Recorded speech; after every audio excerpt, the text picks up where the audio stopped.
Tonight's big stories. Embattled Congressman Arnie Teves gets denied in his bid for a protection visa from Timor-Leste. The Negros Oriental representative has yet to return to the Philippines to face allegations of masterminding the murder of former Governor Roel Degamo.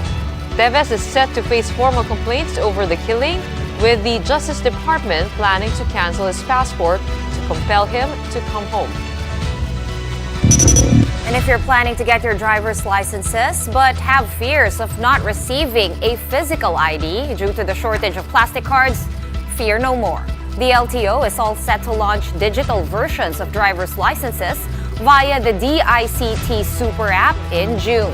But how will the agencies ensure protection of motorists' data? We'll ask that question to DICT Secretary Ivan Uy later on in the program. And a warning to party-goers. The Philippine Drug Enforcement Agency in Central Visayas is now monitoring a new type of illegal drug, which is reportedly 3 times stronger than shabu and ecstasy and served mostly in high-end bars. This is known as Happy Water, which is made of powder that can be mixed with drinks. The agency is now looking for ways to stop the entry of this drug.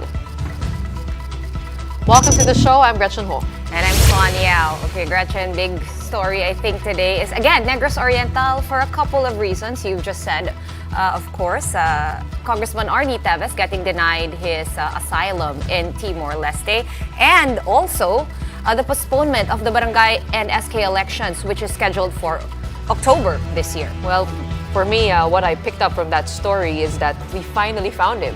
I mean, he was. They were wondering where he was in Southeast which Asia. ASEAN country? Kung Cambodia ba, kung nasa Korea, nasa Japan. Ito, nahanap na po natin siya. Nasa Timor-Leste siya. Of all places, di ba? So, ano ang response ng COMELEC? Are they in favor of postponing the barangay and SK elections? Yeah, that's what he talked about. Well, COMELEC Chairman George Garcia was present in the Senate hearing today. He said COMELEC is supportive of the idea, saying election laws allow delays in cases of insurrection, terrorism, or violence. However, the COMELEC still needs to study the time frame of the violence in Negros to determine if there is enough ground for postponing the elections. Garcia also said they would hold public consultations first and decide on the matter by September, just a month before the actual local elections. Well, at least 23 killings are being investigated by Task Force Degamo in Negros Oriental, and I think there is reason to talk about the postponement of those elections with peace and order being an issue. Right. Even the regional director of the police force in Region 7, I believe, he has actually agreed and he concurs with the postponement of the polls. He says it is better so they can prepare for a safer BK and barangay elections. Well, our Justice Secretary Remulla says they have access to information on Teves' whereabouts, and once they have his passport canceled, it will be much easier to pin him down. Let's hear it right from Secretary Remulla. Once the NBI files a case with the prosecutors, we can now seek for the cancellation of the passport. Siyempre, travel document. Then he will have to rely on another travel document that will allow him passage to ports of entry and exit throughout the world. Denied asylum and now facing passport cancellation. What does the camp of Congressman Teves have to say? Let's bring in Julie Baiza for the updates. Hi, Julie.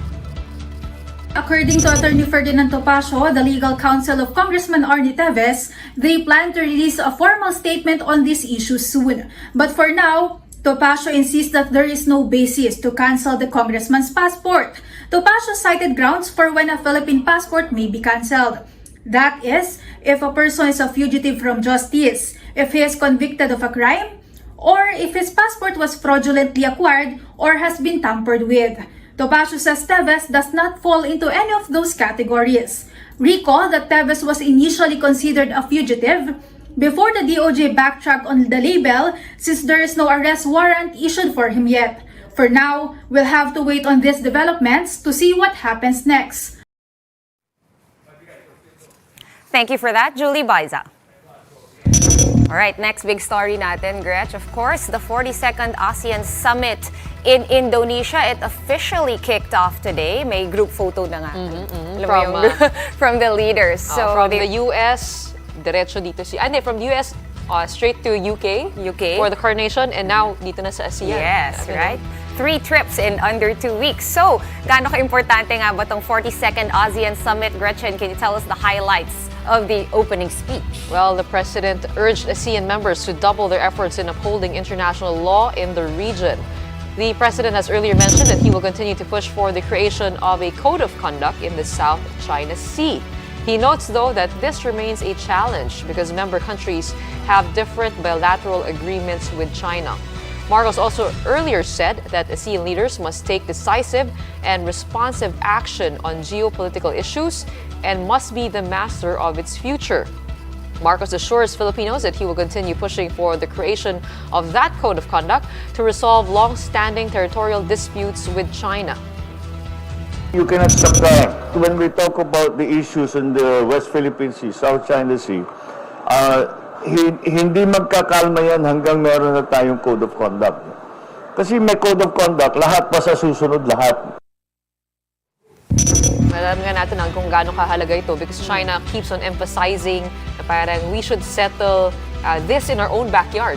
Yeah, pero yun nga yung nakakainis dun, Gretchen. Kasi parang hindi naman part ng ASEAN yung China. And yet, this code of conduct has to involve them. Ako, for me personally, parang, teka lang, akala ko ba backyard namin? So, bakit ka nakiki-backyard sa amin? Yun nga, kasi diba, they are claiming the South China Sea. Well, so, yung isa pang highlight ng speech ni Marcos was when he emphasized the importance of protecting the rights of migrants and the implementation of measures against human trafficking. But before that, he said he has made it his personal mission, to speak with officials of Indonesia to continue the request for clemency for Filipina Mary Jane Veloso. Recall that Veloso is still on death row in Indonesia after she was arrested back in 2010 for smuggling heroin into the country. But Veloso has maintained that she was a victim of drug trafficking. Ayun nga, never-ending rin to. No? Kung 90s pa yung code of conduct natin, sinusubukan natin gawin. Ito naman si Mary Jane Veloso, since the time of Pinoy pa, ay nasa death row na. 2015, I believe, yun nga, she was put on the death row, and every ASEAN summit, every chance meeting, we get, ina-appeal naman yan ng ating gobyerno para mabawasan din yung kanyang sentensya. Pero hopefully, this takes a positive turn, especially with the president being more vocal about this issue. That's right. So hoping for the best for Mary Jane Veloso. In the meantime, let's get more updates on the 42nd ASEAN Summit with Camille Samonte, who's currently in Labuan Bajo, Indonesia. Camille, what's going on over there? Sean, aside from plenary session, President Bongbong Marcos also attended meetings with representatives of Interparliament Assembly and Youth Advisory Council. He also held bilateral talks with leaders of Laos and Vietnam. Lao Prime Minister agreed to work closely with the Philippines to strengthen cooperation in various fields like health, education, and trade. Aside from that, ASEAN leaders have also released a statement expressing concern over the ongoing violence in Myanmar. They are calling for a halt of all forms of violence and use of force in Myanmar to allow timely delivery of humanitarian assistance and national dialogues. Sean? Thank you very much. That was Camille Samonte reporting to us from Indonesia. Well, let's talk about here, back home, about the Balikatan 2023 exercises. Medyo marami nangyari, but the latest would have to be the Cope Thunder exercises. Yes, nakita natin yung mga fighter jets ng Air Force nila at nakita rin natin yung mga relatively new airplanes ng Philippine Air Force. So it was, I think, 33 years ago that we last conducted this. This is parang the interoperability of our air forces in case of war. Parang talagang nag-iisip na sila ng scenarios and what they would do just in case sinakop nga tayo sa may West Philippine Sea. Right. Well, after weeks of training with the United States, what did we learn from this? Let's find out in this report. The Armed Forces of the Philippines, or AFP, plans to strengthen the country's cyber defense after the recently concluded Balikatan exercises. In the program The View from Manila with Richard Hidarian, Balikatan 2023 Executive Agent Colonel Mike Lohico said that cybersecurity is important and should not be overlooked. Most of our command and control systems to include intelligence, Right. surveillance, those things fall under the cyber domain. And the vulnerabilities that exist in the civilian cyber domain also bleeds over to our Correct. to our capabilities as well. So we have to we cannot ignore that the cyber domain is one of the areas where military interest needs to focus on. The 2023 Balikatan exercise between the AFP and the United States officially closed last April 28. This year's Balikatan marked its biggest iteration with more than 17,600 participants, including 12,200 U.S. troops and 5,400 Philippine soldiers. It aimed to enhance cooperation, increase capabilities, and improve interoperability of the two countries. With that, Lohico stressed the importance of all military components to serve as a unified defense force. He says this change in culture within the AFP is crucial in improving teamwork among all troops. We are trying to change the Right. culture. When we train our students in the Command and General Staff Right. College, we like to encourage them. When we come together, let's not call ourselves Army, Navy, Air Force. Right. Okay, let's call ourselves the land, the ground, the maritime, and the air components. Air Force, The Balikatan 2023 also saw the introduction of weapons such as the HIMARS and Patriot missiles.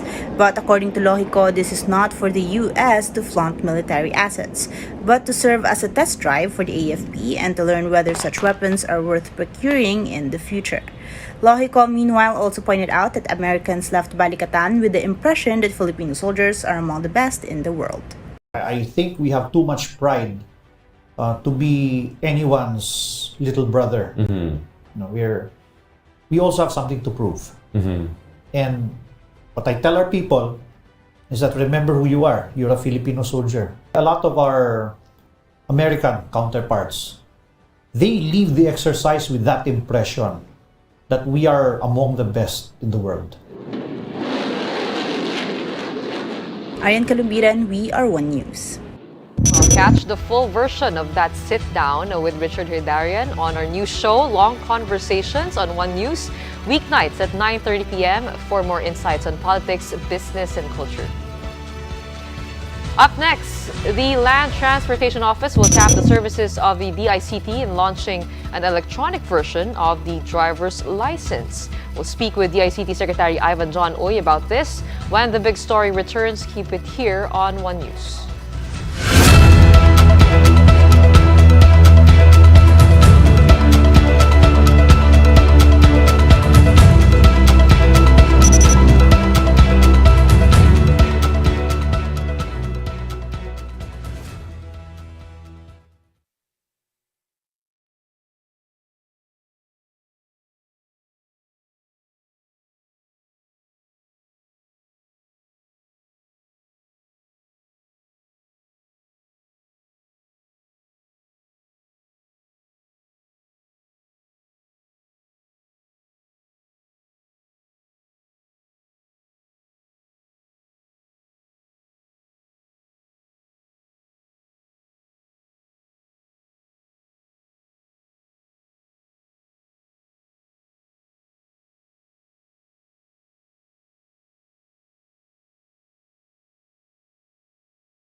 You're still watching the big story here on One News.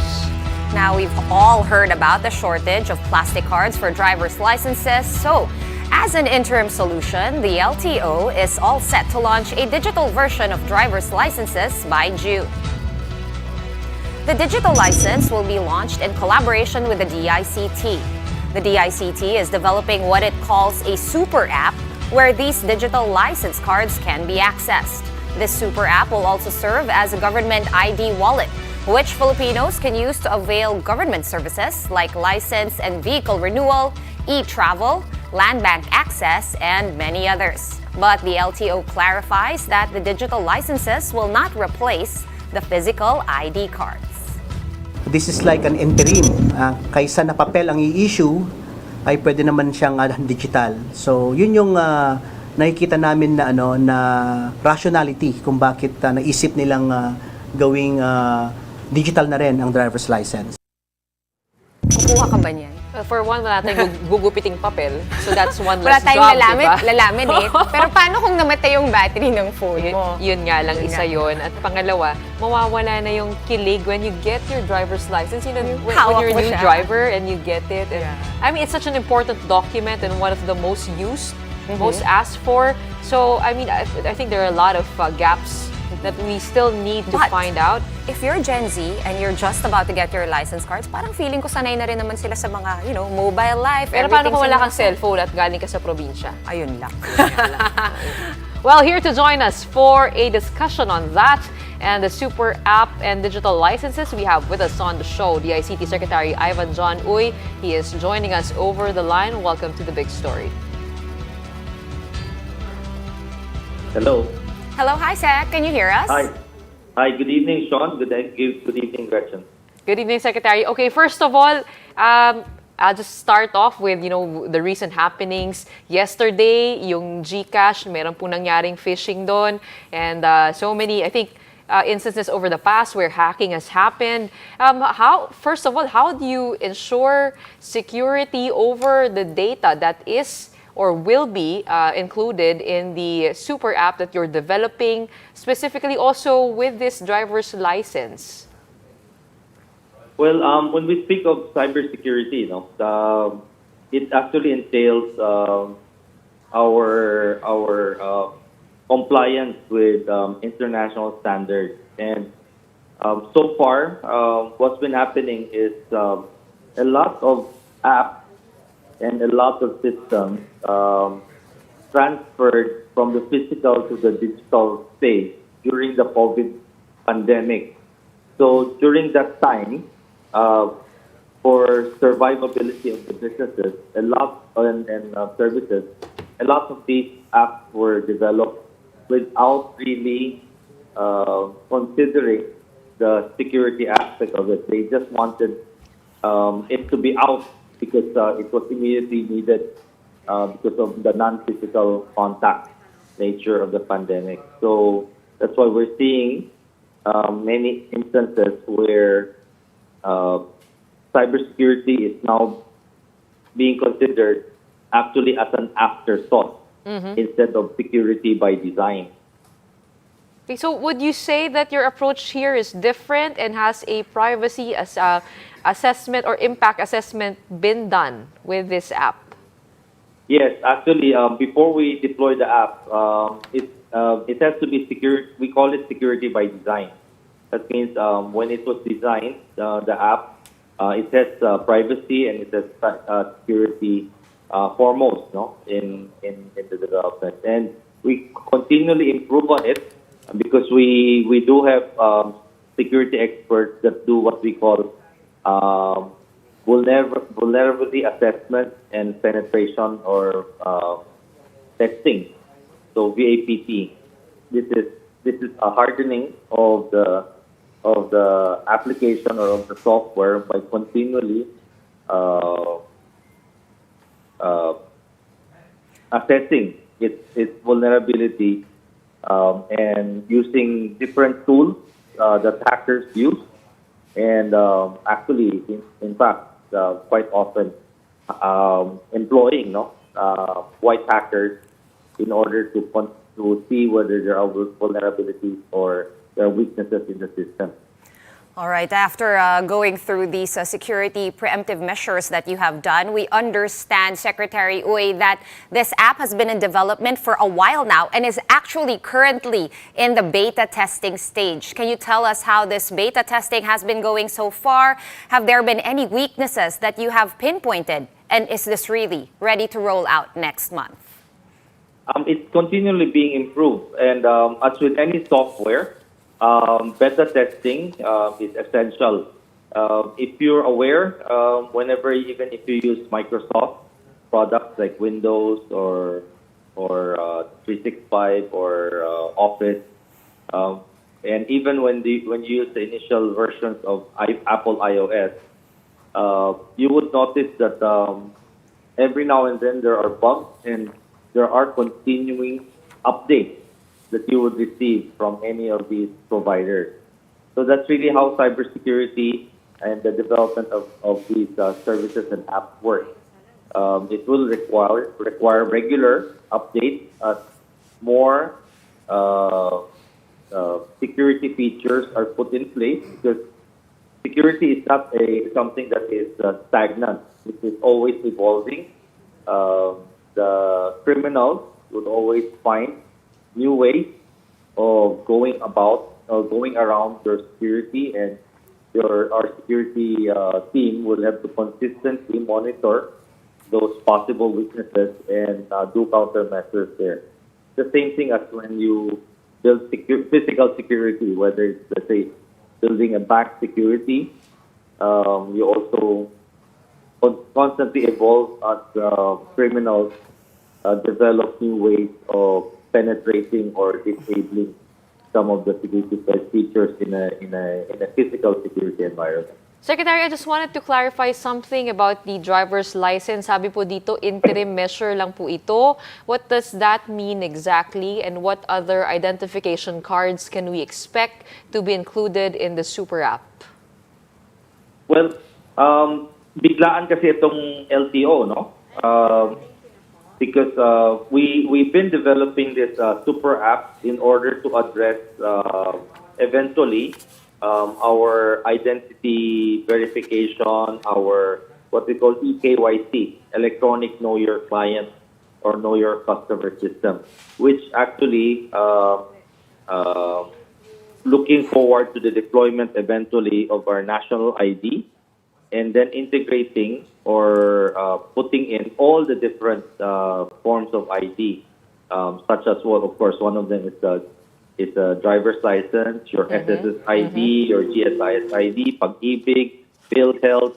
There's just so many IDs that's going on out there that can actually be integrated into a single application, so that the public will not have issues of repetitively filling up forms and repetitively going to all the different government agencies just to renew their identity. Wait, super last question. I mean, if we have the e-license as an interim measure, ibig sabihin, yan po, pwede na po ipakita yan sa traffic enforcer kung sakasakali pag nahuli. Paano po yung mga old users who have their cards? Ganun rin no? So because this was actually very, very quickly designed in order to accommodate the shortage of the plastic cards.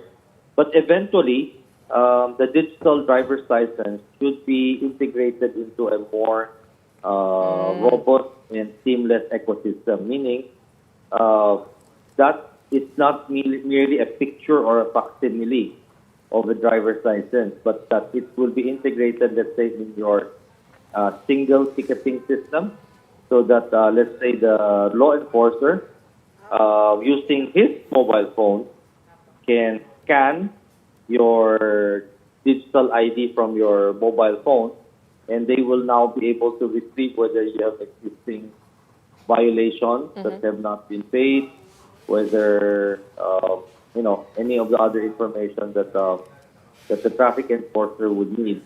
At the same time, it should incorporate in that ecosystem a digital payment system as well as a payment system. e-ticketing, no? So that medyo mawala yung tinatawag nating negotiation when sa Doon na hulihan. magbabayad. Oo. Kasi currently, if it's a paper-based system, they get your driver's license and then there's some sort of a negotiation that happens Yes. whether they're gonna issue the ticket to you or not, right? All right. Maraming salamat po. Thank you for that clarification and thank you so much for your time and for joining us tonight. We had DICT Secretary Ivan John Uy on the line. After the break, the PDEA in Central Visayas is intensifying efforts to prevent the entry of a new type of illegal drug that is believed to be 3 times stronger than shabu and ecstasy. We'll discuss this some more with PDEA Region 7 spokesperson Leia Albiar Alcantara when the big story returns. Keep it here on One News.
You're still watching the big story here on One News.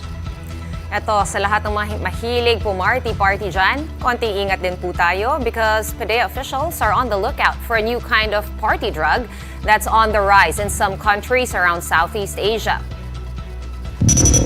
This is called Happy Water. It is a powderized or liquid drug that's a combination of different substances like shabu, ecstasy, and cocaine.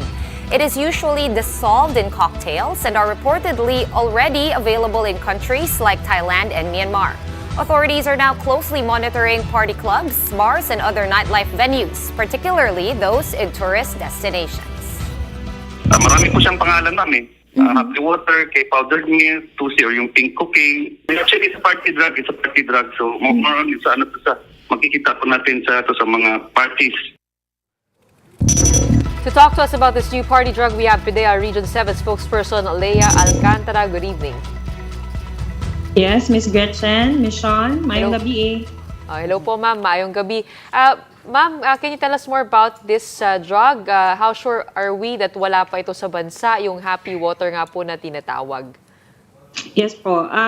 As far as we are concerned dito sa Philippines, wala pa po tayong seizures and wala pa po tayong reported distribution of Happy Water dito sa country. But yun nga po, the United Nations Office on Drugs and Crime, they have monitored an emergence of this new type of drug cocktail dito nga sa Southeast Asia. And last year, meron na pong mga confiscation sa Thailand and Myanmar. Based on the report of the UNODC, may mga liquid form ito, but mostly yung seizures nila are in powder form and dissolve in water and other ibang inumin, no? Ibang klaseng inumin. The composition of Happy Water based on the chemical analysis doon sa mga na-confiscate, meron po siya, usually meron siyang methamphetamine hydrochloride or shabu, MDMA or ecstasy, and meron ding caffeine. And mga regulated drugs such as ketamine, diazepam, and tramadol. Itong shabu and MDMA, familiar naman tayo, especially yung caffeine. But itong ketamine po, this is a regulated drug along with diazepam. Yung ketamine is actually an anesthetic used in human and veterinary medicine. So pangpanumb siya, pangpawala ng sensation. Yung diazepam naman po, it's a kind of sleeping pill, usually prescribed to treat anxiety, mga seizures. So ito po ay regulated natin sa PDEA. Hindi po ito nabibili over the counter because yun nga, it's very prone to abuse. And yung tramadol naman po, it's a kind of painkiller, but it's being monitored by the FDA. Right. Leah, bilang halo-halo nga ito, no? Parang it's basically a concoction. It's a drug cocktail. Many people do take drugs in cocktail, like hinahalo-halo nila, di ba? Pero ito, it's pre-mixed. So there is no way for us to know what the actual composition is. Nakakuha rin kayo, I believe, ng tip, kaya alam ninyo to look out for this drug. Meron na ba tayong cases na you're looking for ingredients maybe sa mga drug busts? Have you caught anyone attempting to make this? And how will you catch people given that this is supposedly odorless and colorless? Okay. Regarding po doon sa composition niya, no, I would just like to share with you. Kasi we have a compliance service in PIDEA, and it's one of our services na hindi masyado sigurong alam ng public. Our compliance service is mandated to monitor, regulate itong mga tinatawag nating controlled precursors and essential chemicals, katulad ng ketamine and diazepam. Primarily, para ma-ensure po na hindi sila magamit into or mahalo into another dangerous drugs. Yun po ang primary function ng ating compliance service. And since meron siyang methamphetamine, ma'am, and MDMA, nadedetect pa rin po ng K9 natin. And meron po tayong mga handheld devices in our seaports and airports na nakaka-detect po siya ng mga illegal substances. All right, thank you very much for joining us tonight, PIDEA Region 7 spokesperson Leah Alcantara.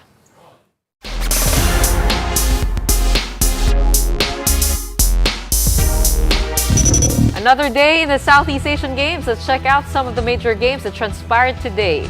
Gilas Pilipinas women get their three-peat bid off to a winning start with a 114-54 demolition of host nation Cambodia in their opening game. Up next for the national team is their match against Singapore tomorrow. Over in soft tennis, Joseph Arcilla notched a historic gold medal in the men's singles soft tennis. Stricken by cramps halfway through the match, Arcilla willed himself to go beyond his limits to seize the gold. According to the Philippine Sports Commission, this is the first time that the Philippines ruled the men's singles soft tennis event. Meanwhile, Bambi Zoleta settled for the silver medal after a hard-fought game versus Indonesia's Dwi Rahayu Pitri in the women's gold singles match. And the Philippine women's volleyball team was unable to get their second win after losing to Vietnam in straight sets. The Filipino spikers struggled to get past Vietnam's lengthy front row throughout the match. The national team will look to bounce back when they face Singapore tomorrow. Let's now check out the SEA Games medal tally. Vietnam remains at the top of the leaderboard for the most gold medals so far in the 32nd SEA Games with 47 gold medals. Current host Cambodia is second with 45 golds. Thailand and Indonesia take the third and fourth spots with 43 and 32 golds respectively. Meanwhile, the Philippines is still at fifth with 26 gold medals. And that's it from us tonight. We are One News, all sides, all the time. Thank you. This has been The Big Story. Have a good night.